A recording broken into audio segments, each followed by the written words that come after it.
Here's a head scratcher for my friends called Calvinists or friends called reformers. Even if you're a four-pointer, most of what I'm about to say makes me scratch my head and wonder where it comes from, how you hold to this theology. Here's a few verses to get us started.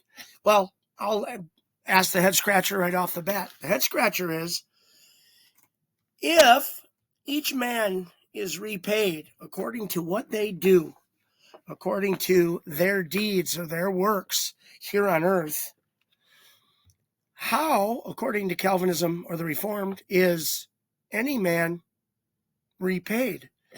Repaid according to their deeds or their works. More specifically, the question becomes, if God has predetermined and decreed all that comes to pass, and nothing is outside of what he's already decreed, determined, controls, and divinely orchestrates, then how can the Bible use these words to say, hey, I'm going to pay you back for what you did. I'm going to pay you back for your deeds. Here's a few scriptures now. I'm coming with me to give each one according to what he has done. I'm going to repay them according to their deeds and for their works and for their evil. I will repay them for what their hands have done.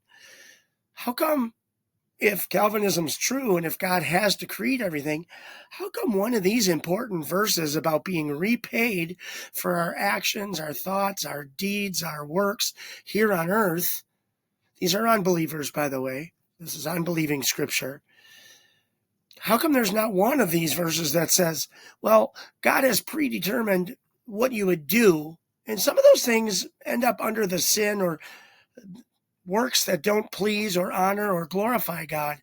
So those works are going to be judged in a way that's going to, put you in a different category of hell or maybe a worse punishment in hell. But it doesn't say anything like that. It keeps giving us the sense that our choices matter.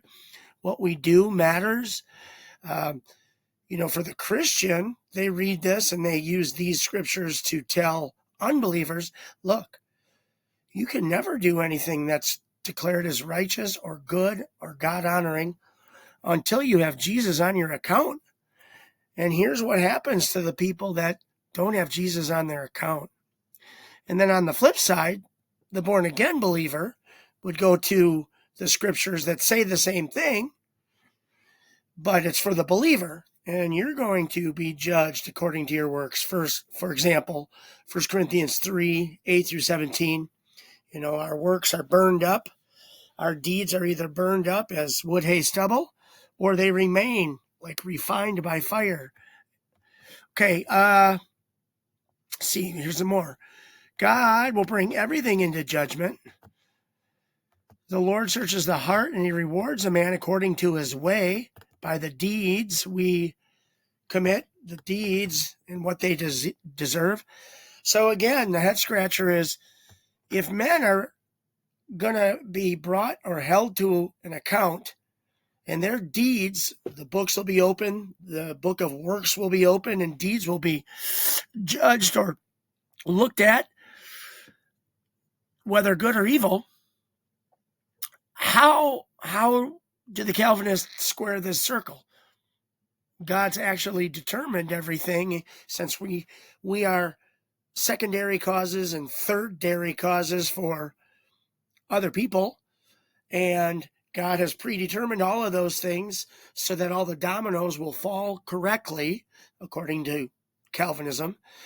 But how do you square that circle? How does it come to be that if we all have to give an account under Calvin's teaching, there is no rhyme or reason? It doesn't make sense. First of all, it's illogical. It's impossible. God's misspeaking on top of that, saying, hey, I'm going to judge you for what you do, but, in a secret way, somewhere in the Bible that most people can't find. Only Calvinists can find it. I really determined everything that you're going to do. Okay. And then, of course, when I ask, how can this be? If you're a young reformer, you'll bring me to Romans 9, classic defense. Who are you to talk to God? He's got a plan. Well, but God's also revealed his plan, and I don't see it in revealed scripture. So how are we going to be held to an account?